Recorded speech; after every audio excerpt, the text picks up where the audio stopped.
Let me tell you a little story about a thing called twin flames relationships.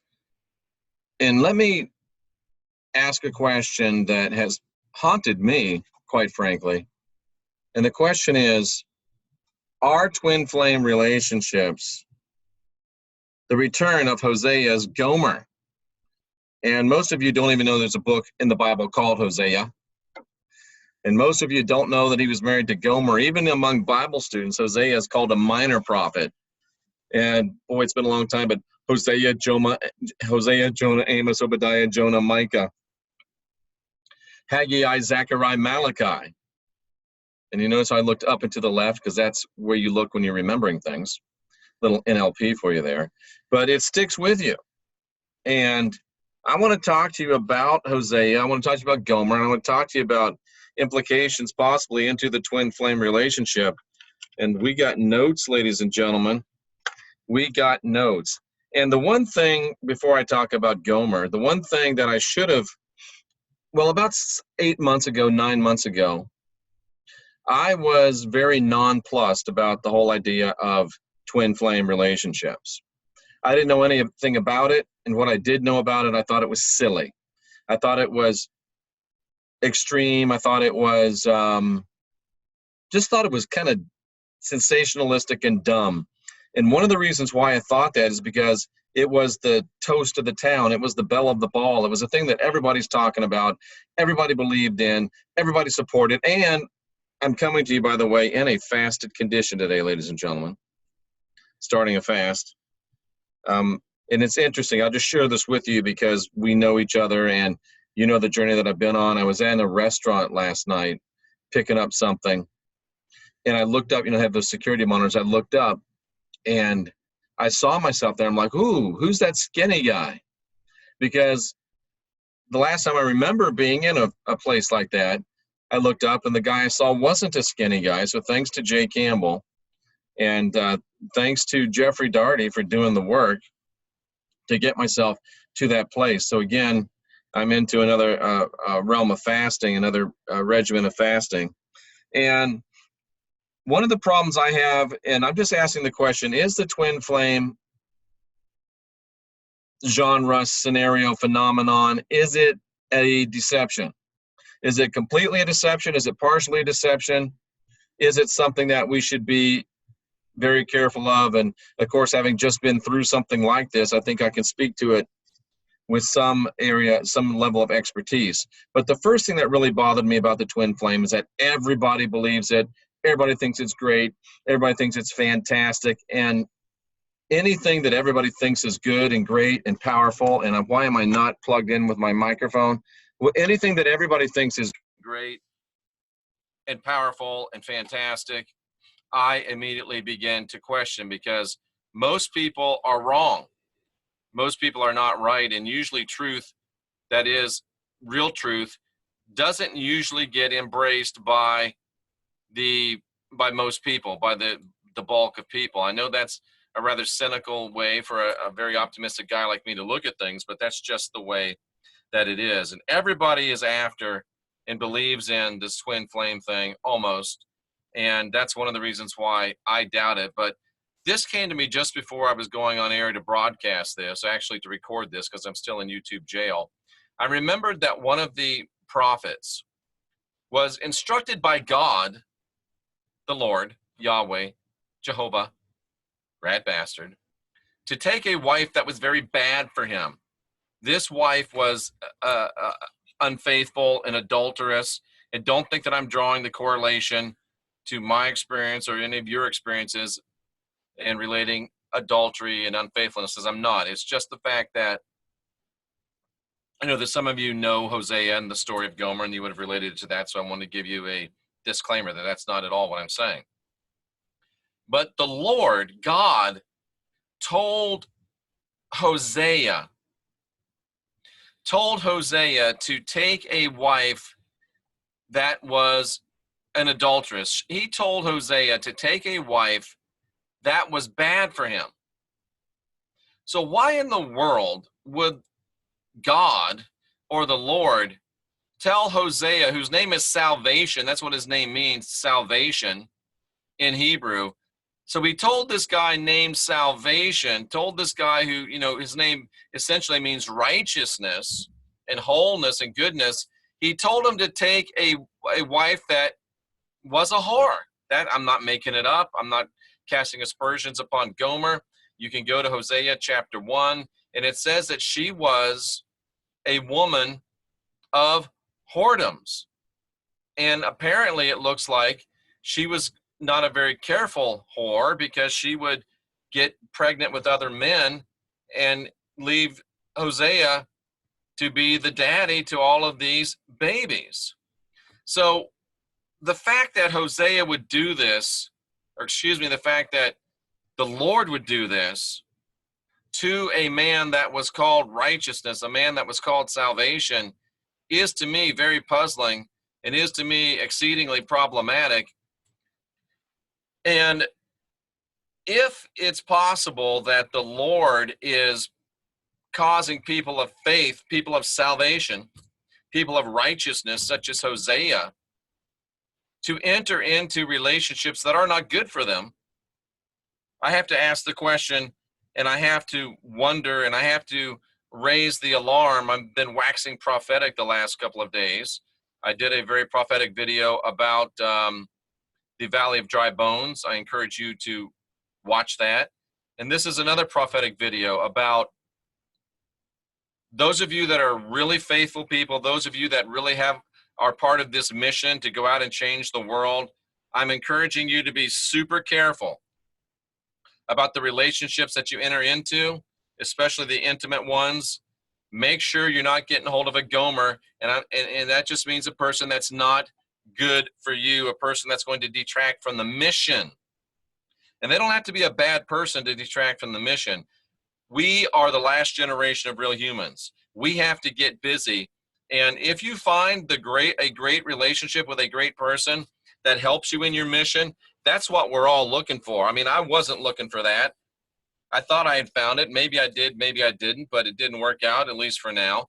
But I thought that I found that. And that's the only reason I was willing to go down this road. But did I find a Gomer in the sense of someone that wasn't really good for me, someone that didn't help my mission, or someone that tended to detract from my mission, or it could have been vice versa, right? So with that in mind, let's look at some characteristics of twin flame relationships and see if they are characteristic of good or characteristic of bad relationships in general. This is from thoughtcatalog.com. The title is 18 Signs You're Experiencing What's Known as a Twin Flame Relationship. Number one, you're intensely drawn to them without any real cause or reason. You feel as though you've known this person before, even if you just met. Now, that can be good and bad. On the good side, you could be very drawn to this person because the divine wants you to be drawn to this person. On the con side, we'll say pro and con. On the con side, is it a Gomer situation? Are you being distracted? They open up a completely new way of thinking to you. Number two, you awaken because of their love. Again, that can be good. Or that can be con.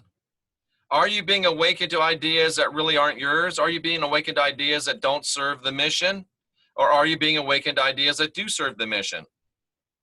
Only you can answer those questions. Number three, though, they come in and out of your life. You're together, then you're not, then you are again. Despite the fact that you love each other more than anything, one of you, which is called the runner, because, Twin Flames has its own lore, the runner seems to not be able to handle it, dissolves the relationship. It's almost as though your connection is too intense for you to be consistently together. Don't you think that Hosea had some times where he wanted to dissolve that relationship? And don't you think that for sure Gomer did, because she was always going out and having sex with other men? Gomer was a runner. Hosea was at home taking care of other people's babies while Gomer went out and ran around. And I think that if we're honest, I think that if we're objective, I think that if we are just not stupid, and I know that's a cuss word to some of you, I'm sorry, But just not being stupid, if you just sit back and look and think, any relationship that you're in of, you're out of, you're in of, you're out of, you're in of, you're out of, you're in of, you're out of, you're in of, you're out of, that's called drama. And if the third and one of the biggest and most prominent and most well-known definitions or attributes or aspects of a twin flame relationship is this runner thing, in, out, in, out, in, out, in, out. If that is one of the defining characteristics of a twin flame relationship, how good can a twin flame relationship really be for us? Because that's drama. And drama's never good in a relationship, whether you call it twin flame or whether you call it totally effed. It's not good. It's not good. Looking back, the period of time right after you're with them is always defined by change. They bring about a lot of intense transformation in your life, sometimes painfully so. Again, pro and con. On the pro side of the twin flame idea, people are brought into our lives to bring the dross and the shortcomings and the things that we haven't got fixed yet to the top so they can be dealt with. I experienced this in my twin flame relationship. We'll just go with that name. And there was a thing in my life that I thought had been defeated and taken care of, but it came back up. And I owe a thanks to this person for bringing that back up so I can deal with it and slay it. And I continue to do so. The problem is, though, when you enter into what is called a twin flame relationship, and you're making large commitments based upon the fact that you think it's a twin flame relationship, and you are willing to deal with the intense, painful transformation that's occurring in you, but you get with someone that's not willing to deal with the intense, painful transformation that's coming up in them. Another characteristic, you find yourself becoming almost irrationally emotional when you're with them. Again, drama. Can something that is divine, can something that is good really be characterized by breaking up, getting back, breaking up, getting back, breaking up, getting back, because your drama is so irrational, so emotional? And here's another one. The bond is instantaneous. Your relationship moves very quickly. And typically within the twin flame relationship, there's a great geographical distance in between. So what ends up happening is one of the partners, because you're so powerfully attracted to one another, one of the partners is going to end up making a very significant financial commitment to the furtherance of the relationship. One of them is going to be giving up a lot of money. One of them is going to be giving up a home. One of them is going to be giving up a life. One of them is going to be giving up to move to and be with the other one, typically in a twin flame relationship, because there's a lot of geography in between. And because one of you is overcommitted,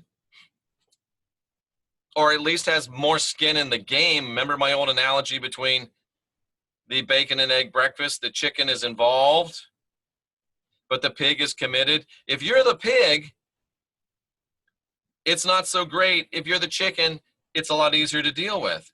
But when you have made huge commitments to a relationship, which involve the cost of bridging the geography, the cost of bridging the geographical problems and difficulties within the relationship, you're in. You're all the way in.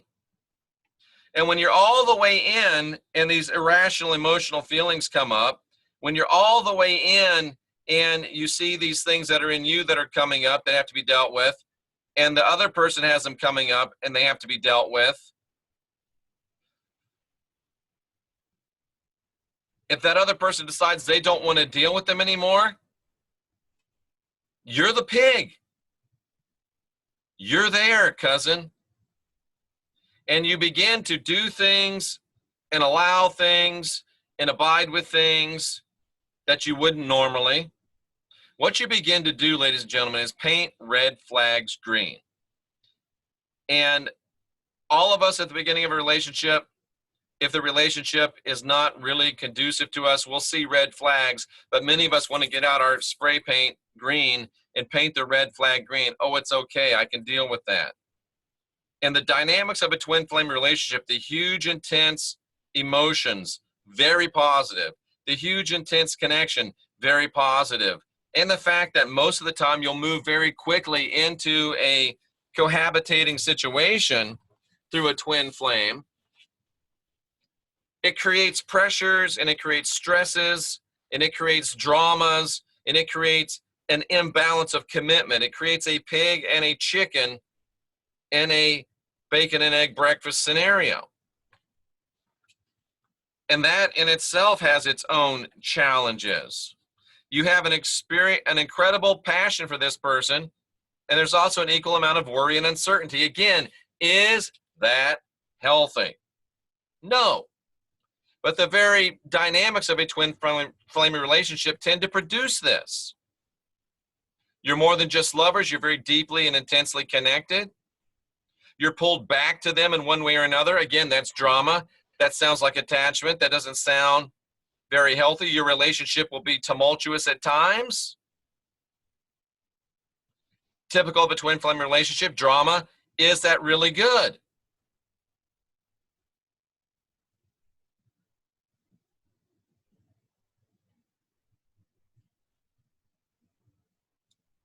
Let's look at 8 dangerous myths about the twin flame relationship, and then we'll try to bring this all together. This is from collectiveevolution.com. Most people make the mistake of thinking that a twin flame relationship means guaranteed love, a guaranteed relationship. And most people make the mistake of this because that's how it's sold by advocates of the twin flame relationship. It's the greatest thing. It means guaranteed love. It means you're going to be together forever if you can just find your twin flame. I'm here to tell you, cousin, it ain't true. It ain't true. And the fact that it ain't true is the fact that even advocates of the twin flame scenario say that the twin flame teachings are centered around the runner-chaser cycle. If someone's always running and someone's always chasing, and it's the pig chasing the chicken, how can it be healthy? How can it be good? How can it be good?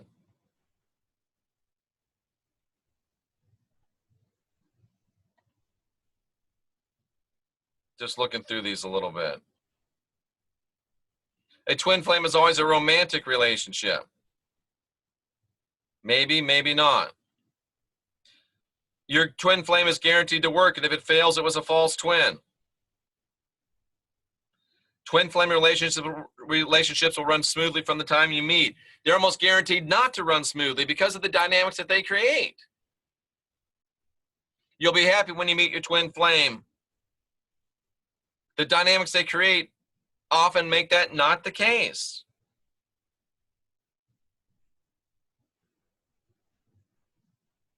All twin flame relationships follow the same pattern and trajectory. They seem to, and that's one of the problems.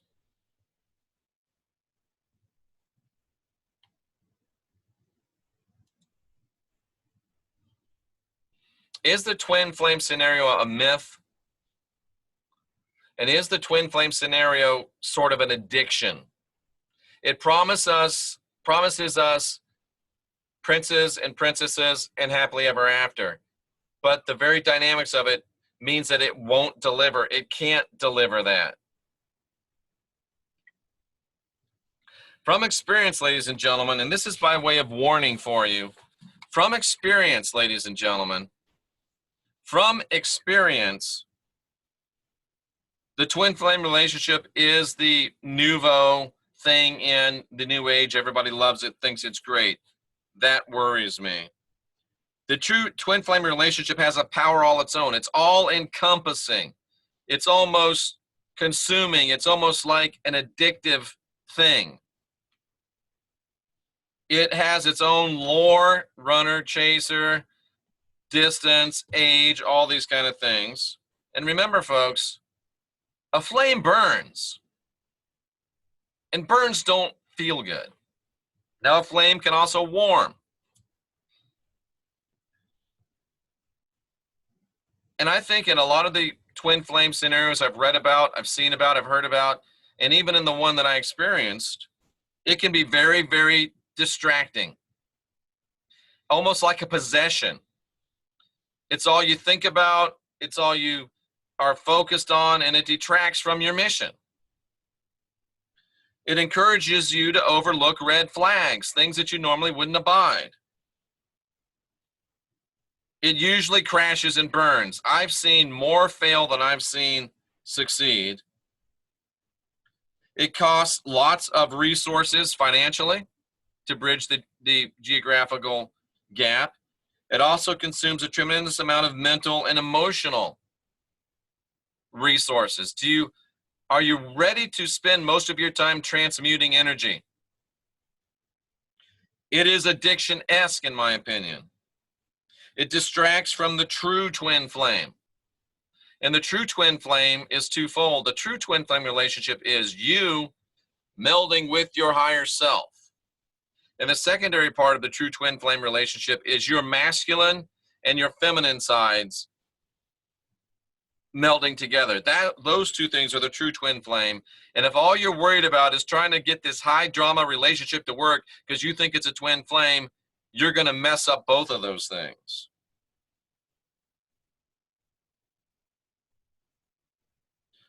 Now let's talk about some positives of the twin flame, because I'm not convinced that there's no such thing as a twin flame. I'm not convinced of that at all. Because in my particular case, when I came into what I thought was a twin flame relationship, there was something in my life that needed to be dealt with that was stimulated by the person in the twin flame relationship. And I have gone to work on it, and it will be brought under control. But one of the problems I think of a twin flame relationship is that in the desire to be a good twin flame, many times you'll feel the urge to pull down weight-bearing walls. You'll give on things that you wouldn't normally give on. You'll let things go that you normally wouldn't let go because you believe it's a twin flame and you're willing to give it extra rope. And at the end of the day, you end up hanging from it usually. On the positive side, I think that twin flame relationships can cause you to look at unresolved issues within you, things that still need to be fixed that you wouldn't have looked at without being in a relationship. And it doesn't even have to be a real twin flame relationship for that to happen. You just have to believe it's a twin flame relationship.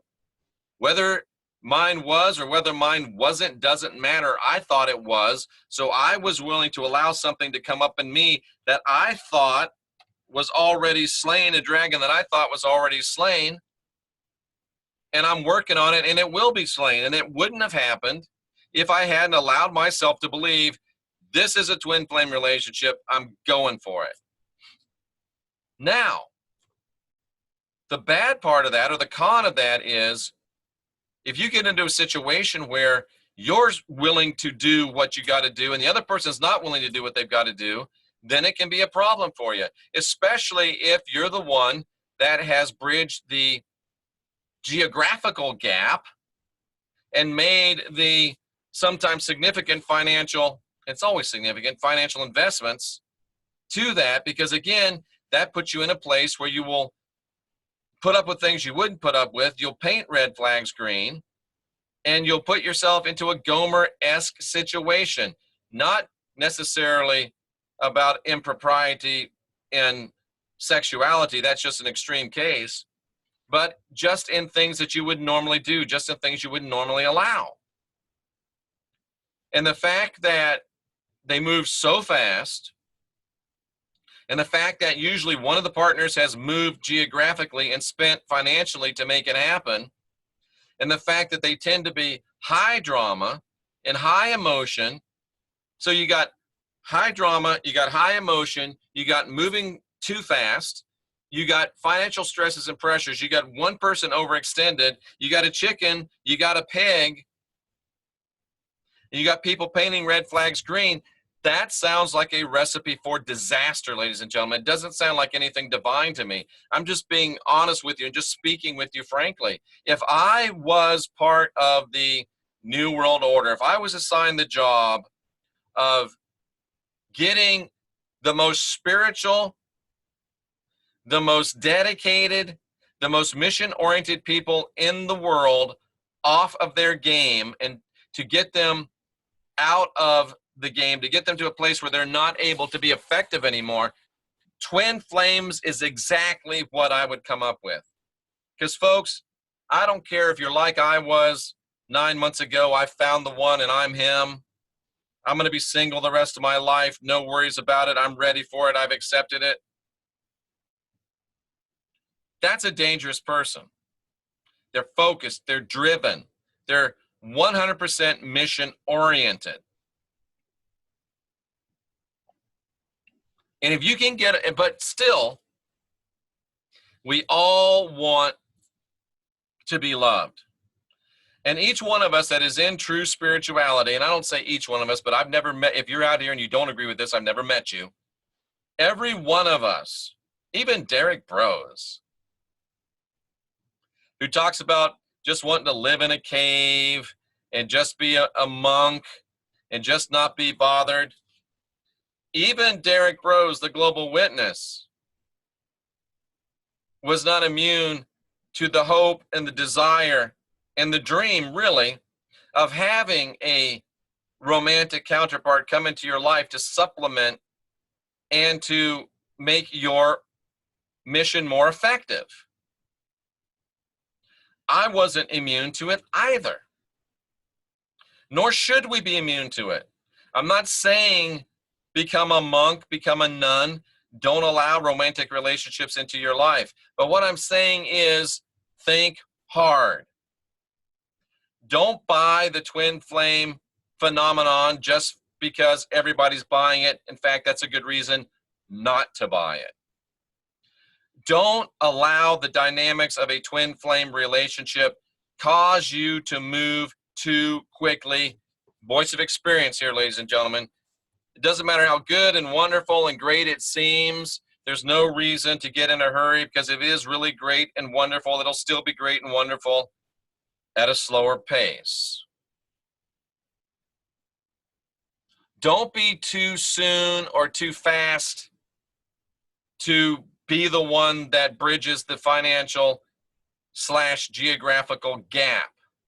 Because if you do that too soon, it creates an unbalanced situation and puts both people in a less than optimal position.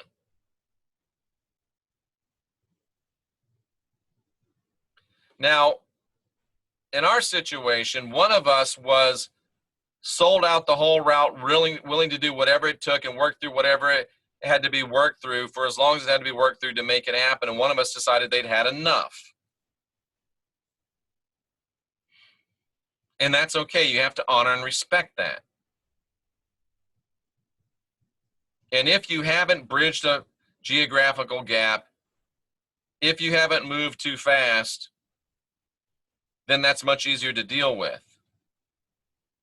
So I'm not saying that twin flames are a total deception. I'm just saying that if I were assigned to distract, detract, and demolish as many sold out the whole route dangerous mofos as I could, I would come up with something based around the universal human desire for love, based around the universal woke dudes, woke chicks desire to have somebody that is just as woke side by side, fighting the battle.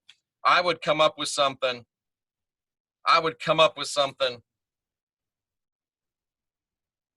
that tweaked those things, because if you can get somebody that is woke and on a mission and sold out the whole route, if you can get them distracted by love and romance and get them involved in drama, you can distract them from the mission. And sometimes you can get them to do something stupid or wind up in jail that'll ruin their mission, at least for a time. We're the last generation of real humans, ladies and gentlemen. And those of us that are awake, those of us that are committed, those of us that are sold out, and those of us that are involved in a mission, we are special targets. Hosea's name meant salvation. It meant righteousness. And Yahweh set him up in a relationship with a woman who was a woman of whoredoms, according to the Old Testament. Did Hosea know? Or did Hosea think, oh, Yahweh, God has sent me my twin flame? Did Hosea go, wow, the first time he saw Gomer? Did Hosea move too fast with Gomer? Did Hosea become the pig in the chicken, in the bacon and egg breakfast? Did he bridge a financial gap? Did he take her in? He was clearly supporting her. And did Hosea end up putting up with stuff he'd have never put up with if he didn't think that the Lord sent this person into his life?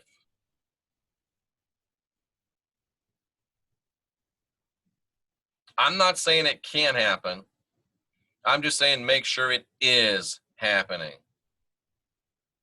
And if it has happened to you and if it's going south, focus on the positive things. What was it that, ladies, that the man brought out in you that needed to be worked on? What was it, men, that the lady brought out in you that needed to be worked on? Focus on that. Leverage that. Make it worthwhile. And if you find yourself in a relationship, be it twin flame or otherwise, that you have to exit from, I want to share some advice that Derek Brose gave me, the Global Witness. Don't do anything that you will not be able to forgive yourself for.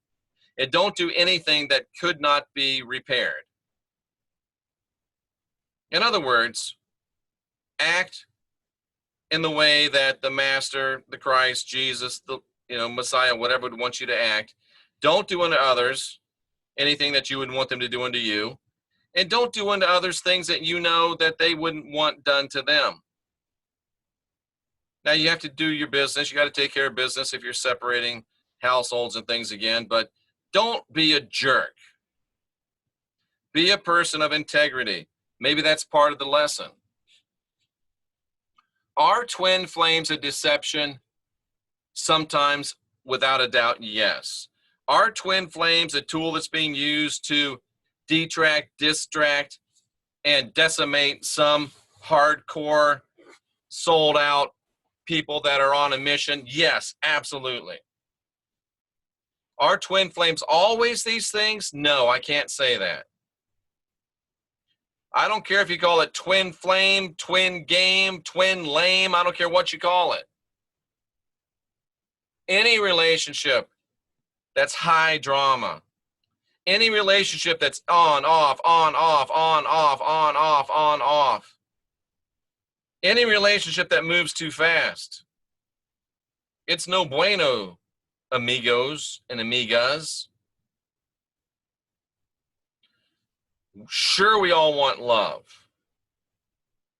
And those of us that are on a mission would really love to have a partner that could help us and make it even better. We would all love that.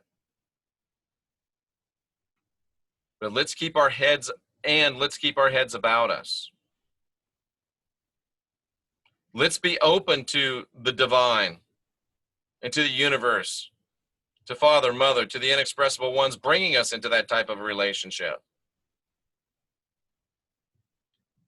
But let's throw away our cans of green spray paint. And when red flags come up, let's recognize them as red flags. Let's deal with them openly, honestly. And as long as both of you are willing to work through it together. But you can't work through it on your own.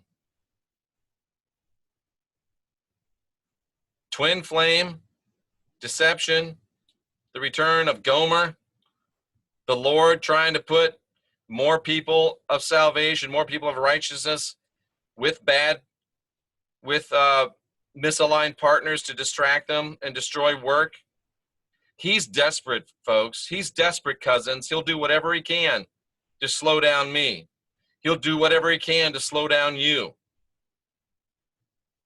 And we have to be mature enough. We have to be strong enough. We have to be complete within ourselves enough. That's because, listen, the twin flame, the real twin flame, you and your higher self. The real twin flame, you're male, masculine, you're feminine.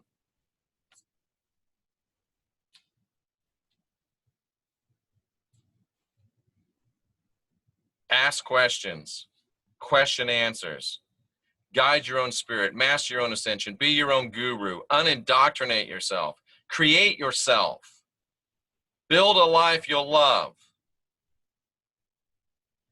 Save the drama for somebody else's mama. Yours doesn't need to go through it. And neither do you. Put on your thinking cap. Don't buy the hype. Twin flame might be the same old game that Yahweh pulled on Hosea. Hosea, can you see if a game's being played on you or me? I'm Jeffrey Daugherty. This is New Cosmic Knowledge. We're the last generation of real humans. Let's get smart and let's get busy.